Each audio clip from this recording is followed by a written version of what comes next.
Eggwanga Uganda lyerimu ku mawanga mu nsi yonna omuntu g'atasaanye kufa nga tatuuseemu olw'ebirungi amakulu ebigirimu. Uganda eyina buli kirungi kyonna ekisanyusa amaaso. Tunuulira ebibira, ensozi, emigga, sakagayanja. Embeera y'obudde ennungi mu ggwanga Uganda ne bw'aba muzibe ng'abadde tamanyi gy'alaga olutandika okuwulira akawewo akalungi mwana wattu amanyirawo nti kati ntuuse mu Uganda. Era singa ebyenfuna bya Uganda byefaananyirizaako n'ebyobulambuzi bye tulina, mwana wattu Uganda singa kati ngagganvundu. Ebyenfuna bya Uganda okuva edda n'edda ku mulembe gw'abajjajjaffe byalinga bya mpaakamyu nkuwente mu nkola eyamanyibwanga butter trade. Abawalabu bwe bagenda bajja ne batandika okubikyusa mpolampola ng'olwo baleese ku byamaguzi eby'ebbeeyi, naye ng'abamu ku bo nabo baali bafere.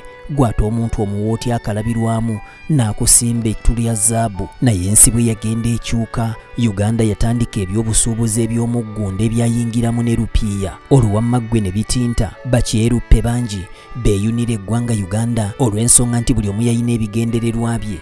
Muno n'abaminsani mwe bajjira abajja okubunyisa eddiini sako n'obugunjufu mu Uganda, weewaawo n'abalala baalina ebigendererwa byabwe. Mu kaseera mpawe kaaganga Ssaabasajja Kabaka amaze okubasembeza, bano baafuuka sserwajja okwota, bwe batyo ne batandika okukiza nnyinimu ensitama anti beewaŋŋamya mu bukulembeze bwa Uganda mu biseera ebyamanyibwa ng'ebya colonialism, anti ng'omuzungu yafuga lino ng'alifudde ettwale lye. Ky'olina okumanya kiri nti omuzungu teyajja wano lwakubanga yayagala nnyo okwebaka n'ewaabwe yayina obuliri, si lwakuba yayagala nnyo okulya emmere ya kuno n'ewaabwe emmere yaliyo, wabula byanfuna bye byaleeta omuzungu anti bwe yayingira ebitundu by'e Kasese mu kirombe eky'ekirembe ekisimwamu kopa, mwana wattu yayiikuula oli ne Mukeerere n'amwenya. Naye ate ebyembi eby'obugagga byonna bye yajjanga wano yabyetikkanga atwala waabwe. We twatuukira mu mwaka gwa 1962 oluvannyuma lw'emyaka 68 ng'omuzungu akajjadde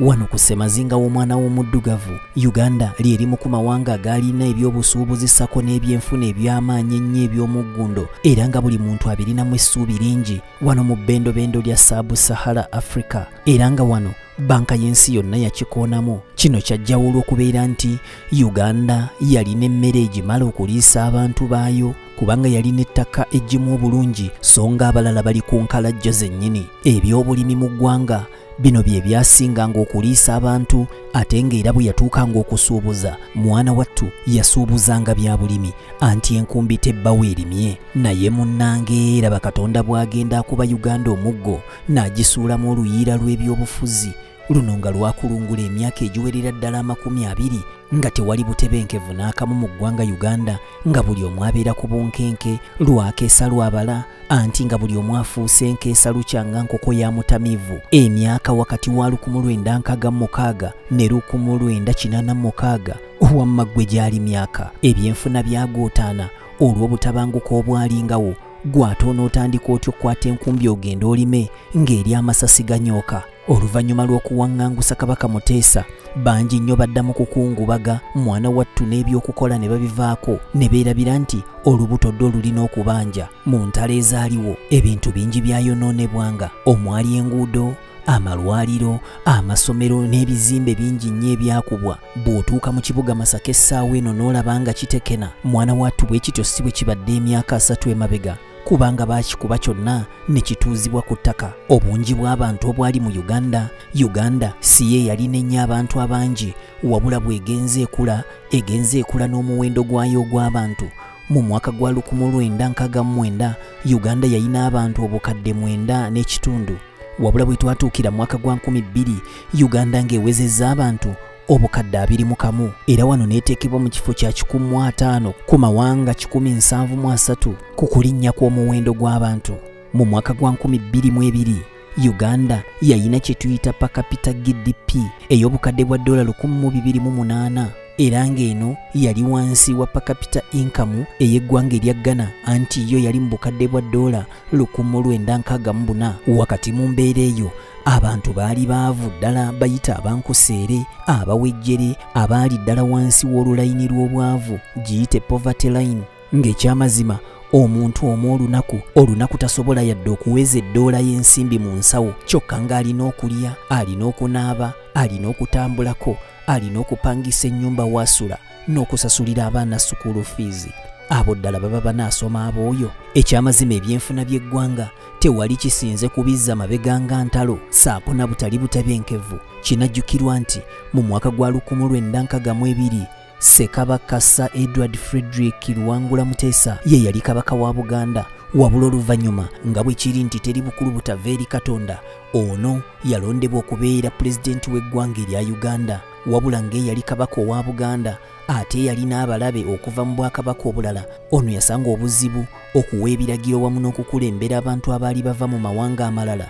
Newankubadde nga ye yali pulezidenti wa Uganda asookedde ddala okutuula mu ntebe eno, ate nga n'ekyali kisinga obuzibu nti ye yali ava mu luli olulangira, ate ng'abamu ku baakulembera omwali Dr. Apollo Milton Obote ye yali ava mu luli olw'abakopi. Mu mwaka gwa 1964 waliwo akalulu ak'ekikungo akaakubibwa okusalawo obanga amasaza Buganda ge yali yeddiza okuva ku Bunyolo omwali Buyaga ne Bugangayizi gakubwako akalulu okulaba obanga gaddizibwayo e Bunyolo obanga gasigala mu Buganda. Mu kalulu kano Bunyolo yakawuuta buva era amasaza gano gaali galina okuddizibwayo. Kino kyaleeta obuzibu olw'ensonga nti Muteesa yali pulezidenti ate nga talina kulaga ludda, naye nga bwe kyali nti yali yeetabye mu mazina g'enkima yali alina okugumira emikira okumusabula nga bwe gyagala. Newankubadde nga wano yagaana okusayininga nti amasaza gano gaddizibweyo, ekintu ekyaleetawo akasambattuko mu gavumenti y'Obote. Era wano obuzibu we bwatandikira okuva okutuukira ddala mu 1966 wano Apollo Milton Obote yatandika okulaga obuyinza obw'amaanyi nga Ssaabaminisita, olw'ensonga nti ebiseera ebyo Ssaabaminisita ye yali asinga ebitiibwa n'obuyinza, nga tekiringa kati boolaba nti Pulezidenti Museveni yasinga Ssaabaminisita Nabbanja obuyinza. Nedda, luli nga Ssaabaminisita yasinga. Kale wano Ssekabaka Muteesa kino tekyamuyisa bulungi, bw'atyo n'alagira Obote ajje gavumenti ye ku ttaka lya Buganda, kubanga ebitebe bya gavumenti ebikulu byali wano mu Buganda. Munnange Kabaka Muteesa alinga eyali akubye ejjinja mu njuki, anti kino kyanyiiza Apollo Milton Obote Ssaabaminisita, era bw'atyo n'alagira amagye nga gakulembeddwamu Kano Idi Amin Dada gagende galumba olubiri lwa Muteesa galwesonseeko olwo nno galube galuteeke ku ttaka. Era kino nga bwe yakirowooza bwe kyateekebwa mu nkola, ekintu ekyaleetera Kabaka Muteesa okudduka emisinde n'awaŋŋangukira e Bungereza. Wano Obote yafuuka nakyemalira awedde emirimu, bw'atyo n'awera ssemateeka eyaliwo eyali yabagibwa mu mwaka gwa 1962. Olwo ye ne yeerangirira nga pulezidenti w'eggwanga ng'alaba ekitiibwa ndowooza ekya pulezidenti kivuga bulungi kubanga Ssaabaminisita ye yali asinga obuyinza, wabula ye ne yeerangirira nti ye pulezidenti yakulira eggwanga wamu ne gavumenti, era ye muduumizi omukulu ow'oku ntikko ow'ebitongole byonna ebyo by'okwerinda omuli poliisi n'amagye. Wano obusosoze mu mawanga bwatandika okulabisibwa anti ng'ebifo ebisinga eby'enkizo byonna birimu bantu ba ggwanga limu naddala amagye, era nga kino kyazza ebyenfuna by'eggwanga Uganda emabega, olw'ensonga nti n'abaali basaanidde okubeera nga balya ku keeki y'eggwanga baabasibiranga bbali, olwo nga babakoleza bukoleza. Gw'omwana eyazaaliddwa eggulo bw'olaba ebyenfuna by'eggwanga we biri, mwana wattu bizze birinnya bulinnya.